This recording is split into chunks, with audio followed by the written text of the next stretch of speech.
الحمد لله نحمده ونستعينه ونستغفره ونؤمن به ونتوكل عليه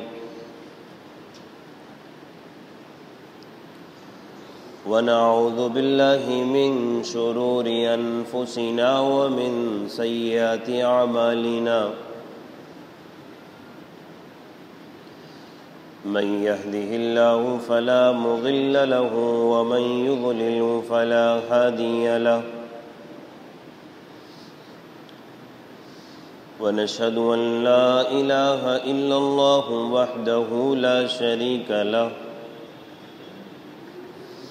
ونشهد أن سيدنا ومولانا محمدًا عبده ورسوله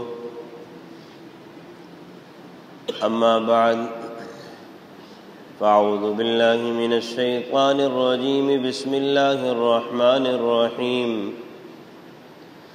سبحان الذي يسرى بعبده ليلا من المسجد الحرام إلى المسجد الأقصى الذي باركنا حوله لنريه من آياتنا إنه هو السميع البصير صدق الله العظيم ونحن على ذلك لمن الشاهدين والشاكرين والحمد لله رب العالمين۔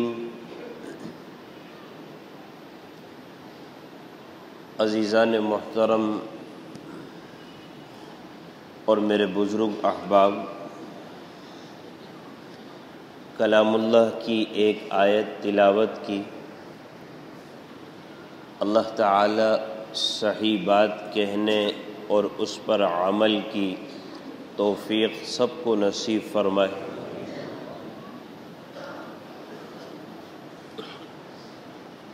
آیت کریمہ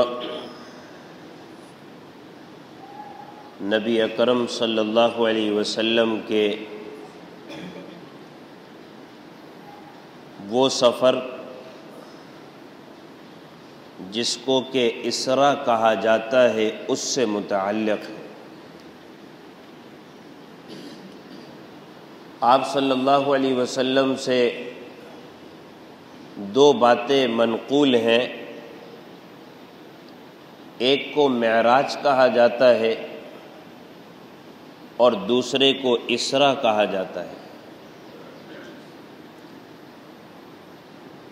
معراج یہ احادیث طیبہ مشہورہ سے ثابت ہے،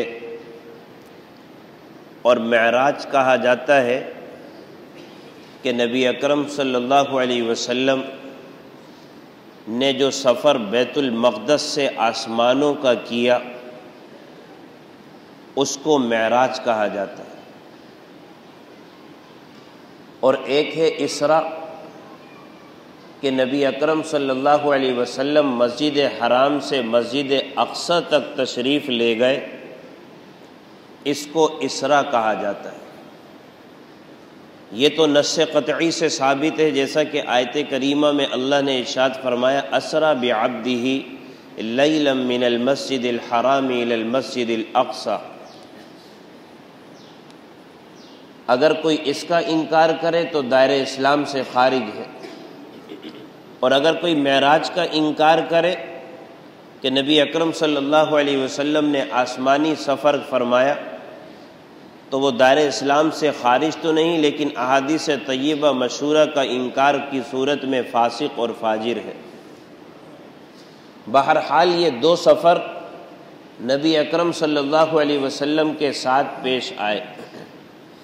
ایک کو اسراء کہا جاتا ہے، جیسا کہ آیت کریمہ میں اللہ عز و جل نے فرمایا پاک ہے وہ ذات جو اپنے بندے کو رات کے چھوٹے سے حصے میں، رات کے کچھ وقت میں، لیلاً پوری رات نہیں، رات کے کچھ حصے میں، پاک ہے وہ ذات جو اپنے بندے کو لے کر چلی، کہاں سے؟ بیت الحرام سے لے کر بیت المقدس تک، پاک ہے وہ ذات۔ پھر اللہ عز و جل نے فرمایا الذی جس کے کہ ارد گرد اللہ عز و جل نے برکت دنیاوی اعتبار سے اخروی اعتبار سے رکھ دی ہے۔ مقصد کیا ہے؟ تاکہ اللہ عز و جل اپنی نشانیاں دکھائے، اللہ اپنی قدرت کا اظہار کرے کہ وہ ذات اگر کچھ کرنے پر آئے تو کوئی اسے روک نہیں سکتا، اور جیسا چاہے کرنے پر آئے تو کوئی اسے مشورہ نہیں دے سکتا۔ نہ تو وہ کسی کے مشورے کے تابع ہے، نہ وہ عقل کے تابع ہے کہ ہماری عقل کچھ سے کچھ کہتے رہے اور اللہ اس کے مطابق فیصلہ کرے، یا دنیا کے مشاہدے کچھ سے کچھ کہتے رہے اور اللہ کا امر اس کے مطابق ہو جائے۔ اللہ اس کا محتاج نہیں ہے، ورنہ یہ سفر عقل میں نہیں آتا۔ اگر اس سفر کو عقل سے سمجھنے کی کوشش کی جائے تو یہ بات عقل میں نہیں آتی، لیکن دین اسلام کو عقل سے جنہوں نے سمجھنے کی کوشش کی اور اسی پر ان کا انحصار رہا تو وہ راندہ گمراہ ہو گئے، ضلالت میں چلے گئے، گمراہی میں چلے گئے۔ اس لیے کہ دین تو نام کس چیز کا ہے؟ آمنا وسلمنا وصدقنا، ہم ایمان لے کر آئے، ہم نے بات کو مان لیا، ہم نے تصدیق کر لی، آگے جو چیز ہے ہماری عقل میں آئے یا نہ آئے، اللہ اس کے رسول کا حکم ہے سر آنکھوں پر، بس۔ مسلمان کی شان یہی ہے، اللہ کا حکم ہے۔ تبھی روایت میں آتا ہے کہ جب نبی اکرم صلی اللہ علیہ وسلم معراج سے واپس آئے تو آپ نے حضرت ام ہانی کے سامنے اس واقعے کو بیان کیا۔ حضرت ام ہانی نے فرمایا کہ یا رسول اللہ، آپ لوگوں کے سامنے اس کو بیان نہ کیجیے گا، یہ لوگ تکذیب کرنا شروع کر دیں گے کہ اتنے تھوڑے سے وقت میں ذرا دیکھو باتیں کیسی کی جا رہی ہیں۔ یہاں سے اٹھے بیت اللہ سے بیت المقدس گئے اور اس کے بعد آسمانوں کا سفر کیا، اس کے بعد سدرۃ المنتہا گئے اور اس کے بعد اللہ کے بالکل اتنے قریب چلے گئے جیسا کہ تیر اور کمان، اور جو کمان کے درمیان جو ایک دھاگا ہے اس کے درمیان کا جو فاصلہ، اتنے قریب چلے گئے اور واپس بھی آ گئے راتوں رات۔ تبھی روایت میں آتا ہے جب آپ صلی اللہ علیہ وسلم نے اس کو بیان کیا تو بہت سے نو مسلم مرتد ہو گئے، کہنے یہ بات سمجھ میں نہیں آتی ہمارے، یہ محمد کیسی باتیں کر رہا ہے، یہ بات ہمارے سمجھ میں نہیں آتی کہ بھلا اتنے تھوڑے سے حصے میں یہ آسمانوں کا سفر بھی کر کے آ گئے، لہذا ہم ایمان کو نہیں مانتے، ہم اسلام کو نہیں مانتے، مرتد ہو گئے۔ تو اللہ عز و جل فرما رہے ہیں لِنُرِيَهُ مِنْ آیَاتِنَا، ہم نے یہ اپنا عمل ظاہر کیا تاکہ اپنی نشانیاں ہم تمہیں دکھا سکیں، اپنی قدرت کا ہم تمہارے سامنے اظہار کر سکیں، اور اللہ نے پھر قدرت کا اظہار کر کے دکھایا۔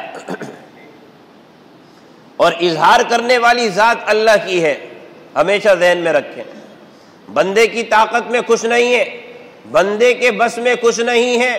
نبی اکرم صلی اللہ علیہ وسلم کی طاقت میں یہ بات نہیں تھی کہ وہ یہ سفر فرما لیتے، اللہ نے چاہا تو یہ سب کچھ ہوا، اللہ نے ارادہ کیا تو یہ عمل ہوا، اللہ نے ارادہ کیا تو اس معجزے کا اظہار ہوا۔ نبی معجزے کو ظاہر کرنے والے نہیں ہوتے، ظاہر تو ان کے ہاتھوں پر ہوتا ہے، اور ظاہر کرنے والی ذات اللہ کی ہوتی ہے، ان کے اوپر صرف ظہور ہوتا ہے، نبیوں کے ہاتھوں پر صرف ظہور ہوتا ہے، ظاہر کرنے والی ذات اللہ کی ہے۔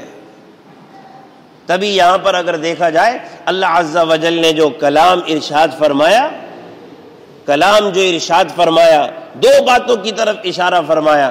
اسرا بعبدہ، اللہ لے کر چلے رات کے توڑے حصے میں، کس کو لے کر چلے؟ امام الانبیاء کو لے کر چلے، خاتم الانبیاء کو لے کر چلے، ہادی کو لے کر چلے، مبشر کو لے کر چلے، نذیر کو لے کر چلے، یہ سب کچھ اللہ کے نبی ہیں، لیکن نبی اللہ کے سامنے اللہ کے بندے ہیں، تو اللہ نے کہا کہ میں اپنے بندے کو لے کر چلا۔ سمجھ رہے بات؟ یوں نہیں کہا خاتم الانبیاء کو لے کر چلا، خاتم انبیاء کو لے کر چلا، یہ نہیں کہا امام الانبیاء کو لے کر چلا، یہ نہیں کہا ہادی طٰہٰ یاسین مبشر نذیر، یہ کچھ نہیں کہا، کہا کہ بعبدہ، لے کر چلا اپنے بندے کو۔ معلوم یہ ہوا کہ اللہ عز و جل کے ہاں اس انسان کا مقام اس وقت بڑھتا ہے جب یہ انسان کمال عبدیت کو پہنچ جاتا ہے، کمال عبدیت کو پہنچ جاتا ہے۔ آدمی اپنے اعمال کی طرف گھمنڈ نہ کرے، ہم بڑے نمازی ہیں، ہم بڑے روزگار ہیں، اللہ کے آگے آدمی ہمیشہ اپنے آپ کو کمزور دکھائے، باری تعالیٰ آپ کا مقابلہ نہیں، آپ کے سامنے کھڑا ہونا مجھے آتا نہیں، جو کچھ ہے آپ کا فیضان ہے، آپ کا فضل ہے، میری عبادت آپ کے فضل سے ہے، میری ریاضت آپ کے فضل سے ہے، میری جتنی ریاضتیں اور عبادتیں ہیں سب کچھ آپ کا فضل ہے، میں تو آپ کا بندہ ہوں۔ میں نہ تہجد گزار اللہ سے باتیں کر سکتا ہے، نہ میں حاجی نہ میں نمازی، یا اللہ جو کچھ ہو آپ کے فضل سے ہو۔ اللہ کے سامنے عبدیت کا اظہار، اور بندگی اسے کہا جاتا ہے۔ بندگی صرف نماز پڑھنے کا نام نہیں ہے، بندگی صرف حج کرنے کا نام نہیں ہے، 24 گھنٹے کی زندگی اللہ اس کے رسول کے مطابق، اس کے حکموں کے مطابق زندگی گزارنے کا نام بندگی ہے، جس کا نمونہ نبی اکرم صلی اللہ علیہ وسلم نے پیش فرمایا، اور اسی بنیاد پر اللہ نے کہا بعبدہ، میں لے کر گیا اپنے بندے کو۔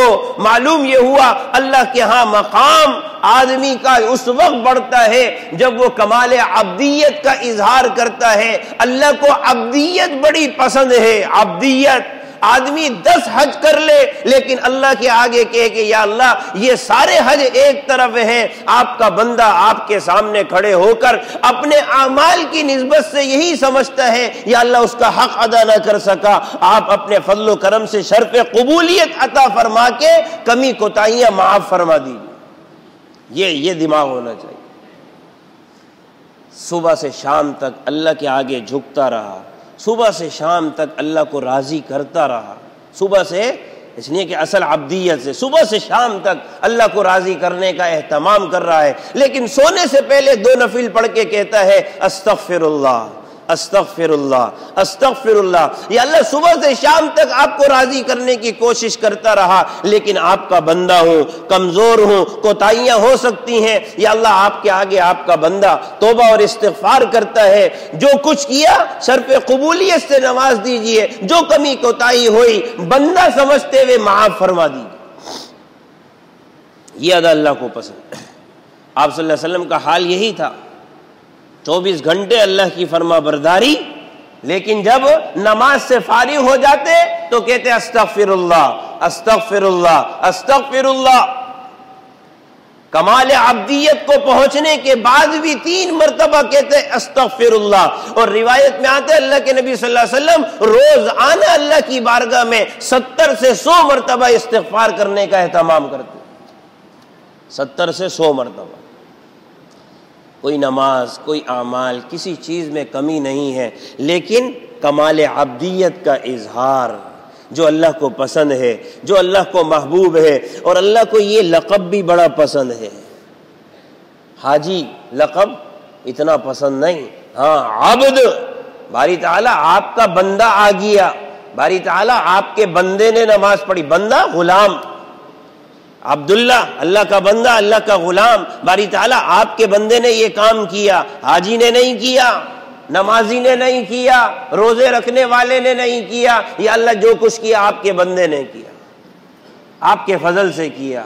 جو اعمال صالحہ اختیار کرے کہہ دے ھذا من فضل ربی، یہ میرے رب کا فضل ہے کہ میں نے یہ کام نیک صالح کیا، اور اللہ کی مدد و نصرت اس کام میں میرے ساتھ شامل حال نہ ہوتی تو یہ کام میں نہ کر سکتا تھا۔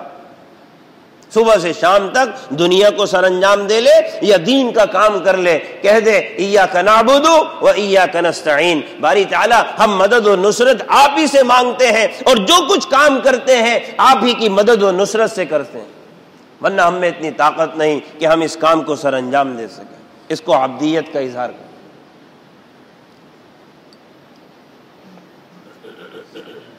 اور یہاں پر پھر اللہ تعالیٰ نے اس بات کا بھی اظہار کر دیا کہ دیکھو لوگوں نے عیسیٰ علیہ السلام کو خدا مان لیا، ثالث الثلاثہ مان لیا، عزیر کو ابن اللہ مان لیا، بڑے بڑے فرشتے ان کو کہہ دیا کہ یہ اللہ کے برگزیدہ ہونے کے ساتھ ساتھ آل اولاد میں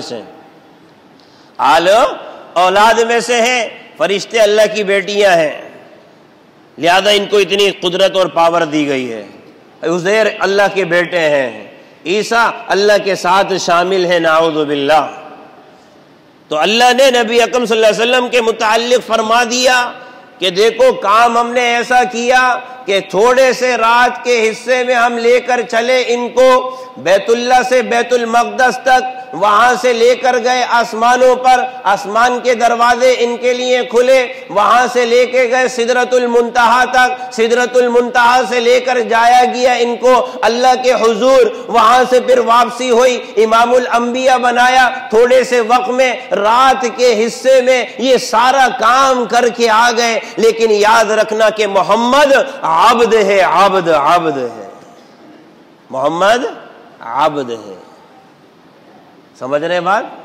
ایسا نہ کرنا کہ عیسیٰ علیہ السلام کی طرح ان کو محمد کو کوئی رب بنا ڈالنا، ایسا نہ کرنا عزیر کے لیے جناب والا کہنے والوں نے جو کہا کہ ابن اللہ، ایسا نہ کر دینا محمد کے متعلق، اور ایسا نہ کر دینا کہ یہ محمد کوئی اللہ کے اولاد میں سے ہے، نعوذ باللہ، نعوذ باللہ، ایسا نہ کر دینا۔ اللہ خود کہہ رہا ہے بعبدہ، اپنے بندے کو لے کر گیا ہوں میں، خالق بندہ نہیں ہے، مخلوق بندہ ہے۔ لہذا یہاں پر یہ بھی بیان کر دیا کہ عبد جو کچھ کر رہا ہے خالق کے حکم سے کر رہا ہے، خالق کی قدرت سے کر رہا ہے، ان کے قبضے قدرت میں کچھ نہیں ہے۔ لا املک لنفسی، اپنے لیے کوئی، سب کچھ اللہ کی طرف سے۔ لہذا یہاں پر بھی امت محمدیہ کو صاف کر دیا دماغ کے حوالے سے، ہمارے محمد کو خدا نہ بنا دینا، ہمارے محمد کو ہمارا بیٹا قرار نہ دے دینا کہ ہم اتنے سے وقت میں لے کر چلے گئے تو تم کہو کہ اتنی نوازشیں تو اپنی آل اولاد پر ہوتی ہیں، لہذا جیسا کہ عزیر ابن اللہ تھے تو محمد بھی ابن اللہ ہو جائیں گے، نہیں، بعبدہ، اللہ اپنے بندے کو لے کر گیا ہے، اپنے بیٹے کو لے کر نہیں گیا۔ اس بندے کا تعلق آقا کے ساتھ ہوتا ہے، اور وہ خالق دو جہاں ہے، اسی کی حکومت ہے، اسی کی سلطنت ہے، اسی کی قدرت ہے کہ آپ صلی اللہ علیہ وسلم یہ کام کر چکے، ورنہ آپ کی قدرت نہیں۔ اسرا بعبدہ، لے کر کون گیا؟ اللہ لے کر گیا، اللہ لے کر گیا۔ محمد میں اتنی طاقت نہیں ہے صلی اللہ علیہ وسلم۔ اسرا بعبدہ، اللہ کہتے ہیں ہم لے کر گئے، تم محمد کو کیا سے کیا مشکل کشا بنا دو، یاد رکھو کہ ہم نے ان کو مشکل کشا نہیں بنایا، ان کے ہاتھ میں خیر و شر ہم نے نہیں رکھا، خیر و شر اللہ کے ہاتھ میں ہے۔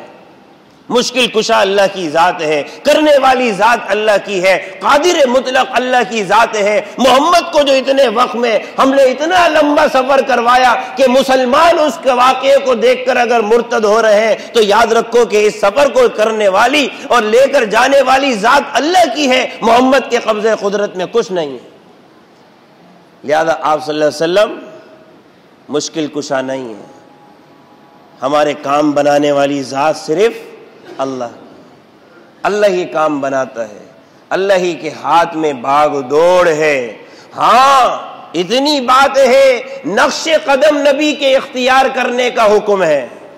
آج نہ نماز پڑھو، نہ جناب والا روزہ رکھو، اور صرف کہہ دو یا محمد، صحیح ہے، یا محمد انظر حالنا، انظر حالنا، ہمارے حال کو دیکھو بھائی، نہ فجر پڑی، نہ ظہر پڑی، نہ عشاء پڑی، نہ عصر پڑی، پولیس والوں نے ہمیں مارا، انظر حالنا، انظر حالنا۔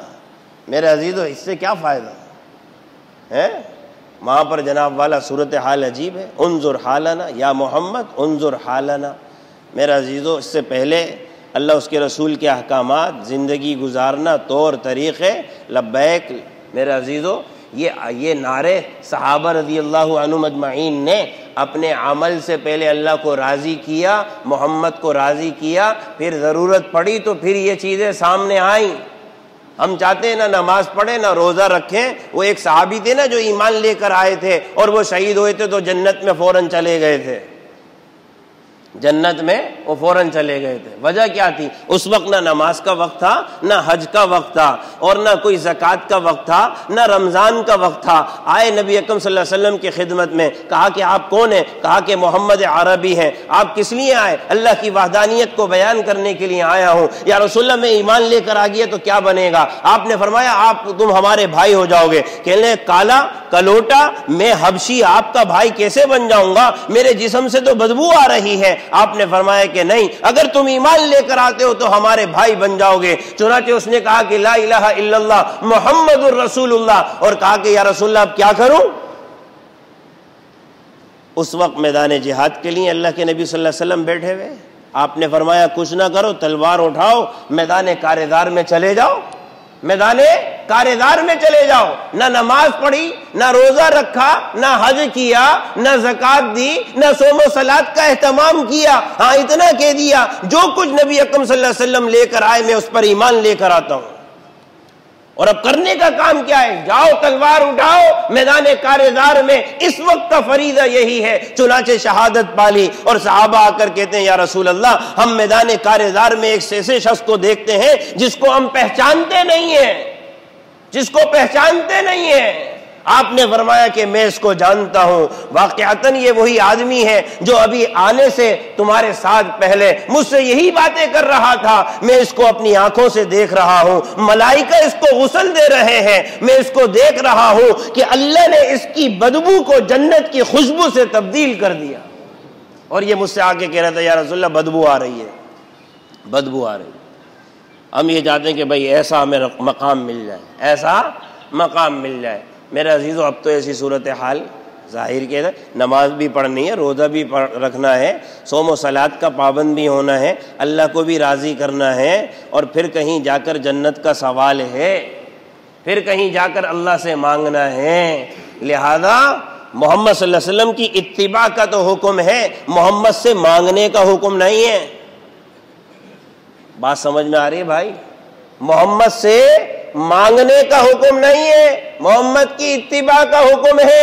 اطیع اللہ و اطیع الرسول۔ اگر مانگنے کی بات آتی ہے تو اللہ کہتا ہے کہ کہہ دو ایاک نعبد و ایاک نستعین، یا اللہ مانگتے ہم آپ سے ہیں، اتباع آپ کے رسول کی کرتے ہیں، چونکہ آپ نے قرآن میں حکم دیا لقد کان لکم فی رسول اللہ اسوۃ حسنہ، ان کی اتباع کرو۔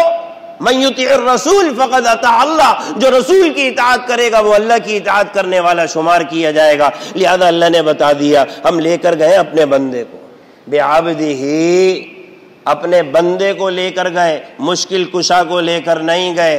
وہ بھی ہمارا محتاج ہے، ہماری قدرت کا محتاج ہے، ہمارے حکم کا محتاج ہے، ہمارے امر کا محتاج ہے۔ وہ اپنے لیے کچھ نہیں کر سکتا جب تک کہ اللہ نہ چاہے، جب تک کہ اللہ کا حکم نہ ہو۔ چنانچہ اس آیت کریمہ میں بعبدہ لیلا من المسجد الحرام، تھوڑے سے وقت میں آدمی کی عقل پریشان۔ تورات کا بڑا عالم ایلیا اس نے اس بات کی شہادت دی کہ اللہ میں مانتا ہوں کہ واقعتاً مجھے لگتا ہے کہ اس رات کوئی واقعہ پیش آیا ہے۔ ایلیا کا کام تھا بیت المقدس کے سارے دروازوں کو بند کر دینا، کہ اللہ سارے دروازے بند کر کے میں سوتا تھا، چاہے روم کے سامنے یا فارس کے سامنے، کہنے لگا ایک دروازہ مجھ سے بند نہ ہوا، ایک دروازہ، اور اس دروازے کو بند کرنے کے لیے جب ہم زور لگاتے تو ایسا لگتا کسی پہاڑ کو ہلانے کی کوشش کر رہے، اللہ کا حکم نہیں تھا۔ یہاں تک کہ کہنے لگا میں نے ماہر کاریگروں کو بلایا اور کہا کہ دیکھو بیت المقدس کا یہ دروازہ بند کیوں نہیں ہو رہا، بیت المقدس کا۔ تو کاریگروں نے کہا کہ بھائی ایسا معلوم ہوتا ہے وقت کے حساب سے، ماحول کے حساب سے یہ دروازہ کسی خرابی میں آ گیا، صبح دیکھیں گے، صبح دیکھیں گے۔ چنانچہ کہنے لگا ایلیا جب صبح میں آیا تو آنے کے بعد میں نے دیکھا چٹان میں ایک سوراخ ہے، جس سے اظہار ہو رہا تھا یہاں پر کوئی راگ آیا ہے جس کی سواری اس سے باندھ دی گئی ہے، اور وہ محمد الرسول اللہ صلی اللہ علیہ وسلم کا براق تھا جس پر آپ کو لے جایا گیا تھا، جو سواری آپ کے ساتھ تھی یا اور کوئی سواری تھی۔ سمجھ گیا کہ ہاں یہاں پر اس دروازے کو اللہ نے اپنے کسی بندے مقرب کے لیے کھول کر رکھا ہے کہ رات بھر میں اس کو بند کرتا رہا، یہ بند نہیں ہوا۔ اور یہ واقعہ وہی ہے کہ آج کی رات معراج کا واقعہ نبی اکرم صلی اللہ علیہ وسلم کے حوالے سے پیش آیا۔ آپ صلی اللہ علیہ وسلم کو اللہ تعالی حضرت سیدنا جبریل علیہ السلام کے واسطے سے لے کر گئے، آپ صلی اللہ علیہ وسلم کو فرشتوں کے ذریعے سے، یہاں تک کہ آپ بیت المقدس آئے، یہاں تک کہ آپ بیت المقدس آئے۔ اور بعد نے فرمایا کہ نہیں، براہ راست پہلے یہ سفر ہوا آسمانوں کا، واپسی میں بیت المقدس کا آنا ہوا۔ بہرحال جو کچھ بھی معاملہ ہے یہ امت کے لیے اس بات کی طرف اشارہ ہے اللہ تعالی ہی سب کچھ کرنے والا ہے، اللہ ہی قادر مطلق ہے، اللہ جو چاہے وہ ہو سکتا ہے، اللہ کسی چیز کو نہ چاہے تو کچھ نہیں ہو سکتا، اور اللہ جب کسی چیز کے کرنے پر آئے تو اپنی عقل سے اس چیز کو سمجھنے کی کوشش نہ کرو بلکہ اللہ کا امر سمجھنے کی کوشش کرو۔ اللہ کا حکم ہے، اللہ کا امر ہے، اس وجہ سے یہ کام ہوا، راتوں رات یہ سارا کا سارا سفر نبی اکرم صلی اللہ علیہ وسلم کا ہوا۔ چنانچہ آپ صلی اللہ علیہ وسلم کو لے کر گئے اور یہاں تک کہ بیت المقدس لے کر گئے، یا پھر اس سے آگے کا سفر ہوا، سیڑھی کے ذریعے سے ہوا، زینے کے ذریعے سے ہوا، معراج کے ذریعے سے ہوا، اس کا کیا طریقہ کار ہے وہ اللہ ہی بہتر جانتا ہے۔ چنانچہ نبی اکرم صلی اللہ علیہ وسلم چلتے چلے گئے آسمانوں پر، یہاں تک کہ سدرۃ المنتہا تک پہنچے، اور حضرت سیدنا جبریل علیہ السلام بھی ساتھ تھے۔ اس مقام پر آ کر حضرت جبریل علیہ السلام کہنے لگے، یا حبیب خدا، اب سوا آپ کے اس سے آگے جو جائے گا جل جائے گا۔ یا حبیب خدا، اب سوا آپ کے سدرۃ المنتہا پہ جو پہنچے نبی، سر جھکا کر یہ جبریل کہنے لگے، یا حبیب خدا، اب سوا آپ کے اس سے آگے جو جائے گا جل جائے گا، ہمیں بھی آگے جانے کی اجازت نہیں۔ سدرۃ المنتہا تک حضرت جبریل علیہ السلام لے کر گئے، وہاں پر حضرت جبریل علیہ السلام کو ان کی اصل حالت میں اللہ کے نبی صلی اللہ علیہ وسلم نے دیکھا۔ روایت میں آتے 600 پر حضرت جبریل علیہ السلام اس اصل حالت میں۔ پھر وہاں سے آگے کا جو سفر ہے، وہاں سے جو آگے کا سفر ہے اللہ جانے اور اللہ کا رسول جانے، اللہ جانے اللہ کا رسول جانے، اور پھر اللہ کے ساتھ ہم کلامی اور اللہ کا جو شرف اور اللہ کی جو قربت نصیب ہوئی، اتنی جیسا کہ ایک کمان ہے، کمان کے ساتھ جناب والا ایک ڈوری بنی ہوتی ہے، اس کے درمیان کا جو فاصلہ ہے، تو پھر اللہ اور اس کا بندہ، بھاری نہیں پڑھنا چاہیے یہ جملہ، اللہ اور اس کا بندہ، اس لیے کہ اللہ نے خود کہا ہم لے کر چلے تھے اپنے بندے کو، خاتم الانبیاء نہیں کہا۔ ارے جو اللہ نے کہا ہم نے کہہ دیا تو برا ماننے کی کیا ضرورت ہے؟ سمجھ میں آ رہی بات؟ جو آدمی اگر محمد کو اٹھا کر رب کے برابر قریب کرنے کی کوشش کرے گا، مشکل کشا ہونے کے حوالے سے، ہر حال میں مدد کرنے کے حوالے سے، یا رسول اللہ مدد فرمائیے، ہمارے حالات کو دیکھیے، ہماری مدد و نصرت فرمائیے، تو پھر یہ جملہ اس کو بھاری لگے گا۔ اللہ اور بندے کے درمیان ملاقات نہیں، کوئی ذرا بڑا لقب لگا دو۔ اگر کوئی بڑا لقب یہاں پر ہوتا تو اللہ کہہ دیتے خاتم الانبیاء کو لے کر گئے، امام الانبیاء کو لے کر گئے۔ اللہ نے کہا کہ نہیں، جو کچھ بھی ہے میں لے کر گیا، اپنے بندے کو لے کر گیا۔ تمہیں بھی بندہ کہنا پڑے گا، تمہیں بھی بندہ کہنا پڑے گا۔ پھر اللہ اور اس کے بندے کا قرب ہوا۔ ٹھیک ہے، مقام اپنی جگہ، شرف اپنی جگہ، مرتبہ اپنی جگہ، قدر و منزلت اپنی جگہ، اس کا انکار نہیں ہے، نعوذ باللہ، وہ ہمارے ایمان کا حصہ ہے، وہ ہمارے ایمان کا حصہ ہے۔ لیکن یہ تو قرآن کا بیان ہے، بعبدہ، اللہ نے اپنے بندے کو معراج کروائی۔ کیا نام یہاں کے ہیں؟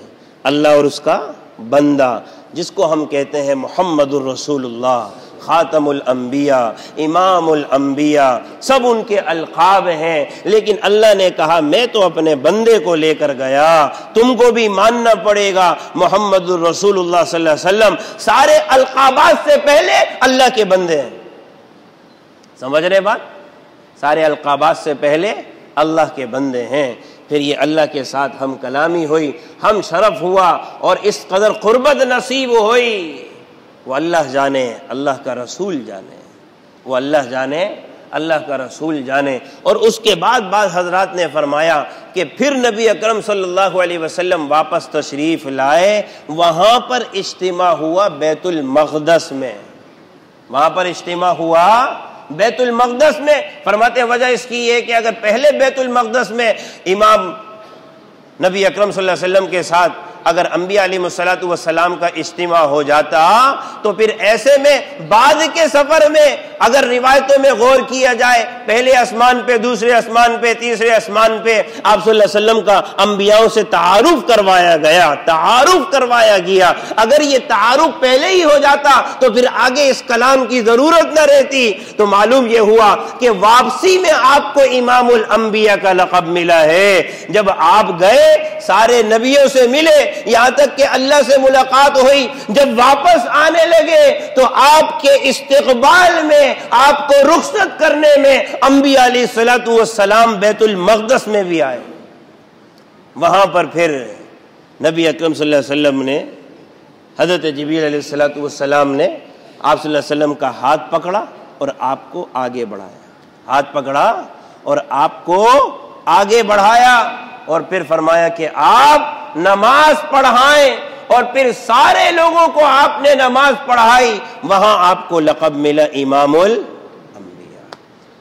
نبی اکرم صلی اللہ علیہ وسلم کا یہ عظیم معجزہ تھا، نبی اکرم صلی اللہ علیہ وسلم کا یہ عظیم معجزہ تھا، اور اس معجزے کو لائق، اس معجزے کے لائق کرنے کے لیے بھی آپ صلی اللہ علیہ وسلم پر بڑے حالات آئے، جس کو کہا جاتا ہے شق صدر۔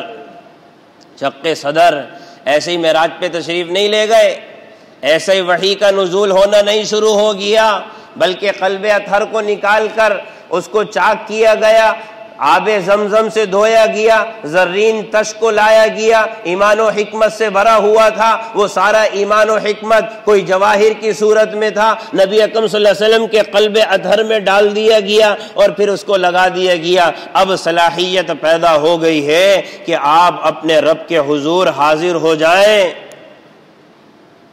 ورنہ اللہ کی تجلی اگر پہاڑ پر پڑتی ہے، جس کا اظہار کرتے ہیں حضرت موسیٰ علیہ السلام، اے باری تعالی آپ مجھے اپنی زیارت نصیب فرمائیے۔ اللہ کیا کہتے ہیں؟ اے موسیٰ اگر اس پہاڑ کی طرف دیکھو، یہ پہاڑ تمہیں خود بتلا دے گا تم رب کی زیارت کر سکتے ہو کہ نہیں کر سکتے۔ اللہ نے اپنی تجلی پہاڑ پر ڈالی تو پہاڑ ریزے ریزے ہو گیا۔ بھلا یہ کام محمد صلی اللہ علیہ وسلم کے حق میں بغیر شق صدر کے، بغیر صلاحیت کے کیسے ہو سکتا تھا؟ لہذا آپ میں صلاحیت اور استعداد کو پیدا کیا، اور یہ پھر آپ کا معجزہ ہے۔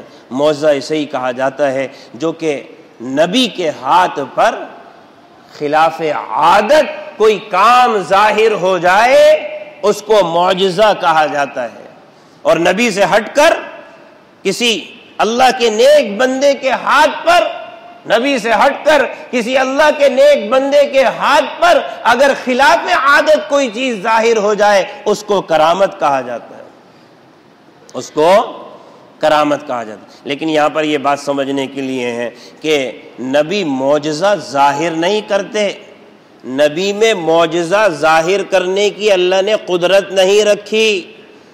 معجزے کا ظہور ظاہر کرنے والی ذات اللہ کی ہوتی ہے، اس کا ظہور نبی کے ہاتھ پر ہوتا ہے، ورنہ نبی میں اتنی قدرت نہیں ہے کہ وہ معجزے کو ظاہر کرے۔ ہاں معجزے کا اظہار اس کے ہاتھ پر ہوتا ہے، لیکن اس سے پہلے اللہ کا حکم شامل حال ہوتا ہے۔ سمجھ رہے بات؟ اللہ کا حکم شامل حال ہوتا ہے۔ اسی طرح سے کرامت کا ظہور کسی اللہ کے نیک بندے کے ہاتھ پر ظاہر ہو جاتا ہے، لیکن یاد رکھنے کی بات ہے کسی نیک آدمی کا نیک ہونا یہ لازم نہیں ہے کہ اس کے ہاتھ پر کسی کرامت کا بھی ظہور ہو جائے۔ بعض لوگ کہتے ہیں کہ آپ اللہ کے اگر نیک بندے ہیں تو آپ کے ہاتھ پر کوئی کرامت کا اظہار ہونا چاہیے جب ہم مانیں گے کہ آپ پہنچے ہوئے بزرگ ہیں، آپ پہنچے ہوئے بزرگ ہیں، ورنہ آپ کی بزرگی کا ہمیں یقین نہیں ہے۔ آپ صورتحال ایسی دکھائیے کہ آپ یہاں بیٹھے بیٹھے نماز بیت اللہ میں ادا کریں اور کھانا یہیں پر کھائیں، یہ کرامت ہم چاہتے ہیں بھائی، سمجھ میں آ رہی ہے؟ کھانا ہم یہیں پر کھائیں، نماز آپ بیت اللہ میں پڑھیں، اس لیے کہ ہمارے پیر صاحب نماز نہیں پڑھتے۔ کیوں نہیں پڑھتے بھائی؟ ہمارے پیر صاحب تو نماز مسجد نبوی میں پڑھتے ہیں اور کھانا ایف بی ایریا میں کھاتے ہیں بھائی، کھانا ایف بی ایریا میں کھاتے ہیں۔ نماز پڑھنے کے لیے کرامت کا اظہار ہو جاتا ہے، کھانے کے لیے کرامت کا اظہار نہیں ہوتا۔ ہم یہی عقیدہ رکھ کے بیٹھے ہوئے میرے عزیزو، نماز، اخلاق، کردار، صورت، سیرت، اس کا تعلق اللہ کے بندے ہونے سے نہیں ہے۔ سجادہ نشینی آپ کو مل جائے، اس لیے کہ آپ کے ابا بھی کیا تھے؟ بہت بڑے پیر تھے۔ نہ آپ کی داڑھی ہو، نہ آپ کے صلحہ والا لباس ہو، نہ نماز ہو، نہ روزہ ہو، نہ زندگی میں اللہ اس کے رسول کے احکامات ہو، ہاں یہ گدی نشینی آپ کو ملی ہے اس لیے کہ آپ کے ابا بھی تھے۔ اسلام میں ایسی بات ہرگز نہیں ہے۔ سب سے بڑا اللہ کا ولی وہ ہے جو اللہ اس کے رسول کی مان کر زندگی گزارے۔ سب سے بڑا ولی وہ ہے، سب سے بڑا وہ ولی ہے جو کبھی سنت رسول کو ترک نہ کرے، جو کبھی سنت رسول کو پامال نہ کرے۔ سب سے بڑا ولی وہ ہے جو اللہ کے نبی صلی اللہ علیہ وسلم کی سنتوں کو اپنے گلے کا ہار بنائے، زینت بنائے، ایک ایک طریقے کو اختیار کرے۔ ورنہ ہم کسی آج کل خانقاہ میں جاتے ہیں یا کسی اللہ والے کے پاس جاتے ہیں اور وہاں پر اسی جگاڑ میں رہتے ہیں کہ کوئی کرامت کا ظہور ہو جائے جس کا میں سامنے لوگوں کے سامنے جا کر ذکر کروں۔ ہمارے پیر صاحب کی تو یہ کرامت ہے، ہمارے پیر صاحب کی یہ نہیں دیکھے گا پیر صاحب کی زندگی اللہ اس کے رسول کے مطابق ہے کہ نہیں ہے۔ بعض لوگوں نے آ کر اللہ والوں کی صحبت اسی وجہ سے اختیار کی اور مایوس ہو کر جانے لگے اور کہنے لگے اتنا عرصہ آپ کے پاس رہے کبھی کرامت کا ظہور نہیں ہوا، بھلا بغیر کسی وجہ کے آپ کا نام جو ہے لوگوں کے درمیان چرچا کھا گیا۔ انہوں نے فرمایا یہ بتاؤ جتنا عرصہ میرے پاس رہے کبھی کوئی اللہ کا حکم توڑا؟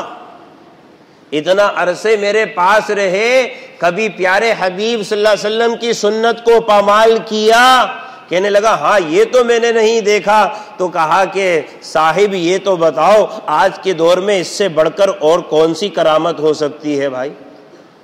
آج کے دور میں اس سے بڑھ کر اور کون سی کرامت ہو سکتی ہے کہ آدمی اپنی زندگی اللہ اس کے رسول کے مطابق گزارے؟ اور یہی ہمیں سبق ہے، یہی تعلیمات ہے۔ اللہ کے رسول صلی اللہ علیہ وسلم کی پوجا پاٹ نہیں کرنے کا حکم ہے بلکہ اتباع رسول کا حکم ہے، اور اتباع رسول ہی میں اللہ کی رضا ہے، اللہ کی رضا مندی ہے، اللہ کی خوشنودی ہے۔ اللہ سمجھ کی عمل کی توفیق نصیب فرمائے۔ وآخر دعوانا